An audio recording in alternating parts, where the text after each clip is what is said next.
Hello friends, welcome to our channel. तो दोस्तों, यहाँ पर हम एग्जामपुर के महाभारत बैच की जो जीएस की बुकलेट है उसको यहाँ पर पढ़ रहे थे, जिसमें मैंने पिछले वीडियो में आपको प्राचीन इतिहास के सभी महत्वपूर्ण प्रश्नोत्तरों को करा दिया था। आज की इस वीडियो में हम मध्यकालीन भारत का इतिहास पढ़ेंगे। इससे रिलेटेड जितने भी इसमें प्रश्न हैं सभी को इसी वीडियो में कवर कर लेंगे। तो चलिए, सबसे पहला प्रश्न यहाँ पर देखते हैं। 12वीं शताब्दी के दौरान कर्नाटक में वीरशैव परंपरा या लिंगायत आंदोलन का नेतृत्व किसने किया था?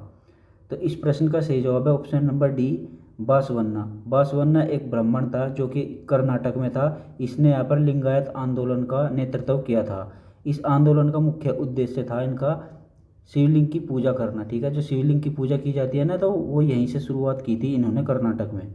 अगला प्रश्न यहाँ पर प्रश्न नंबर 2, हरिहर और बुक्का भाइयों ने किस वर्ष में विजयनगर साम्राज्य की स्थापना की थी? तो हरिहर एवं बुक्का ये दो भाई थे। इन्होंने 1336 ईस्वी में विजयनगर साम्राज्य की स्थापना कर दी थी। तो देखिए, जब दिल्ली सल्तनत का सुल्तान मोहम्मद बिन तुगलक था, उसके समय दक्षिण भारत के दो राज्य अलग हो गए थे, स्वतंत्र हो गए थे, विजयनगर साम्राज्य और बहमनी साम्राज्य। विजयनगर साम्राज्य की स्थापना हरिहर एवं बुक्का ने की थी, जबकि बहमनी साम्राज्य की स्थापना हसन गंगू के द्वारा की गई थी। तो इस प्रश्न का सही जवाब है ऑप्शन नंबर ए। अगला प्रश्न है यहाँ पर प्रश्न नंबर 3, शाही फरमान के मुद्दे पर कौन से मुगल सम्राट का संबंध थॉमस रो से था? तो देखिए, जो थॉमस रो था ये 1608 ईस्वी में अकबर के नाम का एक पत्र लेकर भारत आया था। लेकिन जब ये भारत आया था तो अकबर की मृत्यु हो चुकी थी। अकबर की मृत्यु हुई थी 1605 ईस्वी में और ये भारत आया था 1608 ईस्वी में। जब ये भारत आया तो यहाँ पर जहांगीर शासन करता था, तो ये जहांगीर के शासन में यहाँ पर आया था। तो जब ये जहांगीर के दरबार में आया था तो थॉमस रो फारसी भाषा का अच्छा ज्ञाता था, तो इसने जहांगीर से फारसी भाषा में बात की। इससे खुश होकर जहांगीर ने इसे खान की उपाधि दे दी थी, इसलिए इसको थॉमस रो को इंग्लिश खान के नाम से भी जाना जाता है। तो इस प्रश्न का बिल्कुल सही जवाब क्या हो जाएगा? Option number D, Jahangir. अगला प्रश्न है यहाँ पर प्रश्न नंबर 4, वह अरब जनरल कौन था जिसने 711 एडी में सिंध पर विजय प्राप्त की और खलीफा के शासन क्षेत्र के एक भाग के रूप में उस पर कब्जा कर लिया? तो देखिए, 711 ईस्वी में मोहम्मद बिन कासिम ने भारत पर आक्रमण किया था, भारत के सिंध प्रांत पर। और सिंध प्रांत का तो जो राजा था उस समय राजा दाहिर था। ठीक है, तो उस राजा दाहिर के समय पर मोहम्मद बिन कासिम ने भारत पर आक्रमण किया था। और ये जो आक्रमण था ये भारत पर पहला अरब आक्रमण था। इस आक्रमण के बाद भारत में खजूर की खेती और ऊंट पालना प्रारंभ हो गया था। और भारत पर सर्वप्रथम जजिया कर लगाने वाला भी मोहम्मद बिन कासिम ही था। तो इस प्रश्न का सही जवाब हो जाएगा ऑप्शन नंबर सी।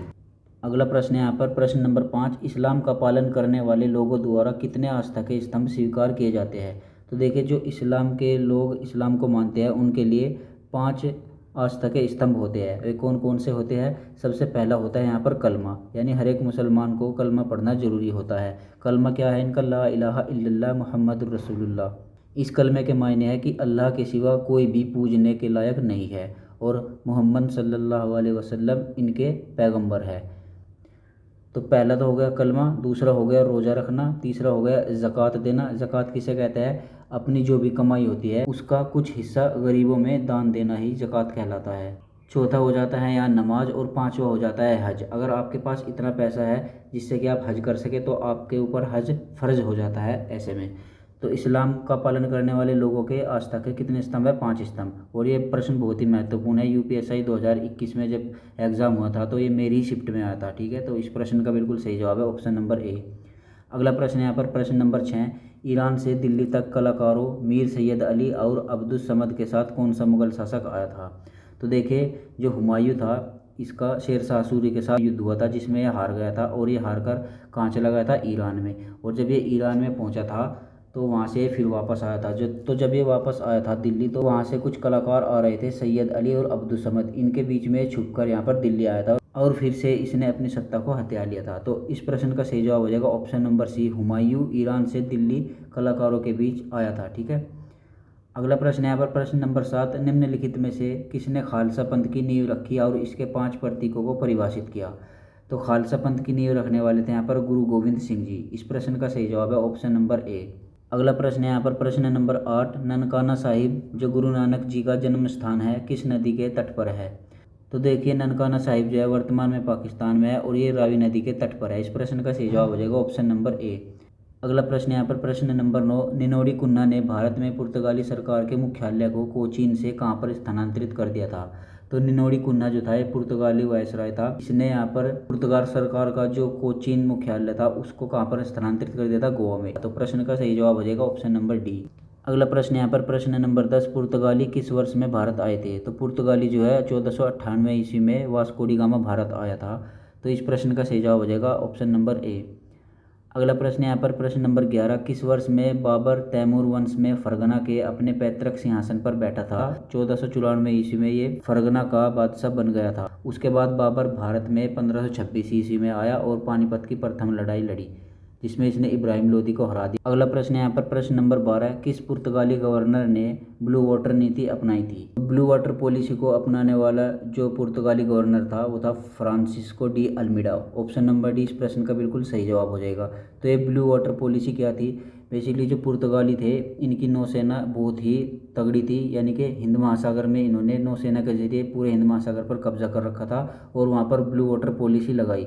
ब्लू वाटर पॉलिसी का मतलब है कि अगर आप हिंद महासागर से कोई भी जहाज़ गुजारेंगे, कोई भारतीय हो या फिर कोई विदेशी हो, उसको यहाँ पर इनको टैक्स देना पड़ता था। तो ये टैक्स की व्यवस्था इन्होंने यहाँ पर लगाई, जिसको ब्लू वाटर पॉलिसी कहा जाता था।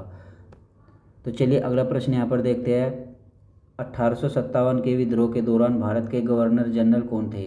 तो 1857 के विद्रोह के दौरान जो भारत के गवर्नर जनरल थे वो थे Lord Canning. Lord Canning Bharat के अंतिम गवर्नर जनरल भी थे और 1858 में इन्हीं को यहाँ पर प्रथम वायसराय भी बना दिया जाता है। अगर आपसे प्रश्न पूछे कि भारत के प्रथम वायसराय कौन थे, तो लॉर्ड कैनिंग ही इसका सही जवाब हो जाएगा। तो इस प्रश्न का सही जवाब क्या है, option number C, Lord Canning. अगला प्रश्न यहाँ पर प्रश्न नंबर 14, किस पुर्तगाली शासक ने गोवा में सती प्रथा को समाप्त कर दिया था। तो गोवा में सती प्रथा को समाप्त करने वाले जो पुर्तगाली शासक थे वे थे अल्फांसो डी अल्बुकर्क। इन्होंने गोवा में सती प्रथा का बिल्कुल खात्मा कर दिया था। तो इस प्रश्न का सही जवाब है ऑप्शन नंबर सी। अगला प्रश्न है यहाँ पर प्रश्न नंबर 15, किस मुगल शासक ने सुलह-ए-कुल या सार्वभौमिक शांति के विचार का प्रस्ताव रखा, जो सार्वभौमिक रूप से लागू नैतिकता की एक प्रणाली पर केंद्रित था। तो इस प्रश्न का सही जवाब है ऑप्शन नंबर डी, अकबर। ठीक है, तो सुलह-ए-कुल उत्सव वर्तमान में कहाँ पर मनाया जाता है, आगरा में। अगला प्रश्न यहाँ पर प्रश्न नंबर 16, पहला पुर्तगाली कारखाना कहाँ पर स्थापित किया गया था। तो पहला पुर्तगाली कारखाना जो था वो कोची में स्थापित किया गया था। ऑप्शन नंबर डी इस प्रश्न का बिल्कुल सही जवाब हो जाएगा। अगला प्रश्न यहाँ पर प्रश्न नंबर 17, भारत में पहला पुर्तगाली वायसराय कौन था। तो भारत में पहला पुर्तगाली वायसराय था फ्रांसिस्को डी अल्मीडा। इस प्रश्न का सही जवाब है फ्रांसिस्को डी अल्मीडा। अगला प्रश्न यहाँ पर प्रश्न नंबर 18, होयसलेश्वर मंदिर कर्नाटक में कहाँ पर स्थित है। तो होयसलेश्वर मंदिर कर्नाटक में हेलीबीड में स्थित है और ये होयसलेश्वर मंदिर है ये हाल ही में विश्व धरोहर स्थलों में भी शामिल हुआ है। ठीक है, तो इस प्रश्न का सही जवाब हो जाएगा ऑप्शन नंबर ए। अगला प्रश्न यहाँ पर प्रश्न नंबर 19, यमुना नदी के तट पर दीनपनाह शहर की नींव किसने रखी थी। तो दीनपनाह शहर की नींव रखी थी हुमायूं ने। इस प्रश्न का सही जवाब है ऑप्शन नंबर सी। अगला प्रश्न यहाँ पर प्रश्न नंबर 20, शाहजहाँ के सत्तारूढ़ होने से पहले जहांगीर के बाद वास्तविक शासक कौन था। इस प्रश्न का सही जवाब है ऑप्शन नंबर बी। अगला प्रश्न यहाँ पर प्रश्न नंबर 21, विजयनगर साम्राज्य का अंतिम शासक कौन था। तो विजयनगर साम्राज्य का अंतिम शासक था श्रीरंग तृतीय। श्रीरंग तृतीय जो था विजयनगर साम्राज्य का अंतिम शासक था, जबकि विजयनगर साम्राज्य के प्रथम शासक मैंने अभी आपको बताए हरिहर एवं बुक्का, दो भाइयों ने विजयनगर साम्राज्य की स्थापना की थी। ठीक है, तो इस प्रश्न का सही जवाब हो जाएगा ऑप्शन नंबर डी।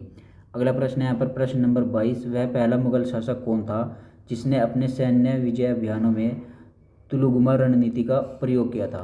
तो देखिए तुलुगुमा रणनीति का प्रयोग यहाँ पर बाबर ने युद्ध में किया था। बेसिकली ये तुलुगुमा रणनीति होती क्या है, इसमें तोप को और जो सेना होती है उसको व्यवस्थित तरीके से सजाने की जो रणनीति होती है सेना को और तोपों को, उसको यहाँ पर तुगलुमा रणनीति कहा जाता है। इस रणनीति को, इस टेक्निक को बाबर ही भारत लेकर आया था। तो प्रश्न का सही जवाब हो जाएगा ऑप्शन नंबर डी।